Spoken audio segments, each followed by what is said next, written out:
अजित पवार यांचं अपघाती निधन झालेलं आहे.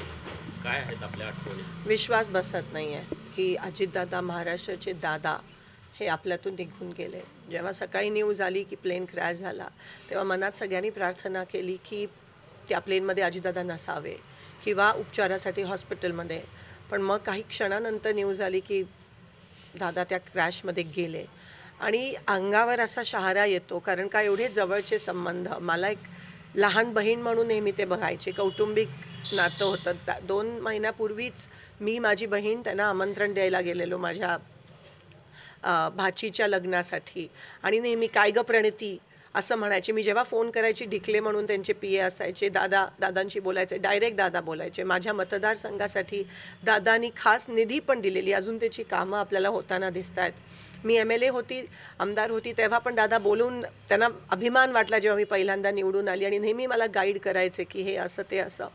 दादांची काम करण्याची पद्धत तुम्हाला सगळ्यांना माहिती आहे. अशी काम करण्याची पद्धत कोणाचीच नाही आहे आजपर्यंत महाराष्ट्रात. डायरेक्ट अधिकाऱ्यांना फोन करणं, डायरेक्ट कार्यकर्त्यांची कामं करणं, कुठेही किती लांब उभा असला तरी बोलवायला हाक मारून बोलवायचे आणि प्रत्येक कार्यकर्त्याच्या मनात, हृदयात दादांनी एक जागा बनवली होती.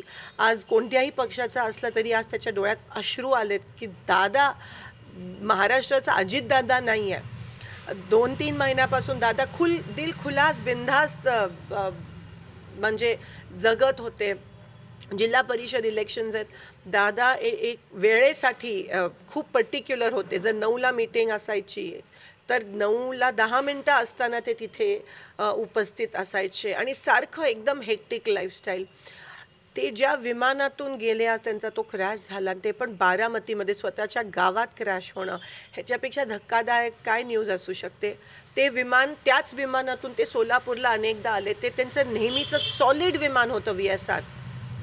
विमान क्रॅश होणं हे खूप शॉकिंग आहे. चॉपर तरी मी समजू शकते, पण विमान लँडिंगच्या वेळेस क्रॅश होणं नेमकं काय झालं हे कोणालाच माहीत नाही आहे आणि दादा आज आपल्यात नाही आहेत. कुठेतरी आपण पाहतोय की तुम्ही त्यांच्यासोबत मंत्रिमंडळात पण काम केलेलं आहे आमदार म्हणून.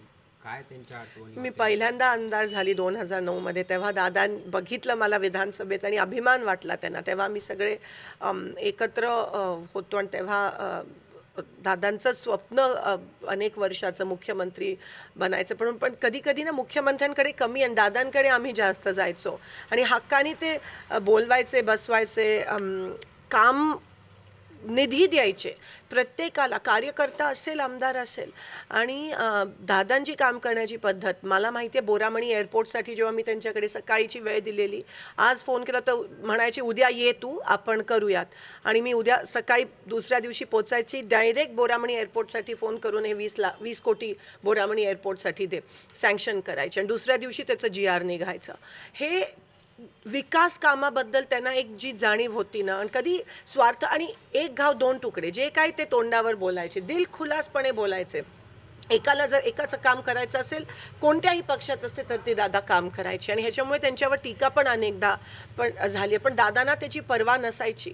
आज पण ते ज्या पद्धतीत आपल्या लोकांसाठी, त्यांच्या लोकांसाठी वन फिरायचे प्रचारासाठी. कोणी बोलवलं तर लगेच जायचे, फोन उचलायचे. हे तुम्हाला दिसणार नाही अनेक लोकांमध्ये महाराष्ट्रात.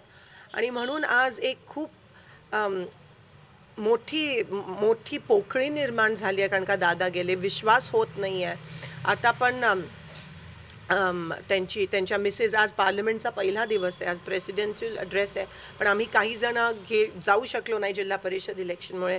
तिथून त्या निघाल्यात आणि पवारसाहेब पण मला असं वाटतं तिथून दिल्लीवरून निघाले. सुप्रियाताई आहेत आणि पुण्यात लँड होऊन मग बारामतीला बाय रोड येणार, कारण का बारामती एअरस्पेस बंद आहे. पण मला विश्वास होत नाही. आणि ते त्यांचं विमान, म्हणजे जे आपण म्हणतो की ट्विन इंजिन असायला पाहिजे, सॉलिड, ते त्या बाबतीत पर्टिक्युलर होते. आणि क्रॅश होणं बारामतीत, स्वतःच्या गावात,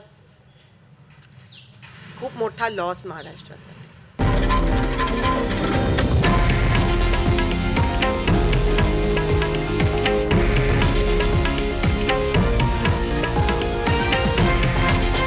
हे आहे देशातील नंबर 1 न्यूज नेटवर्क आणि आपण पाहत आहात TV9 मराठी, एकमेव.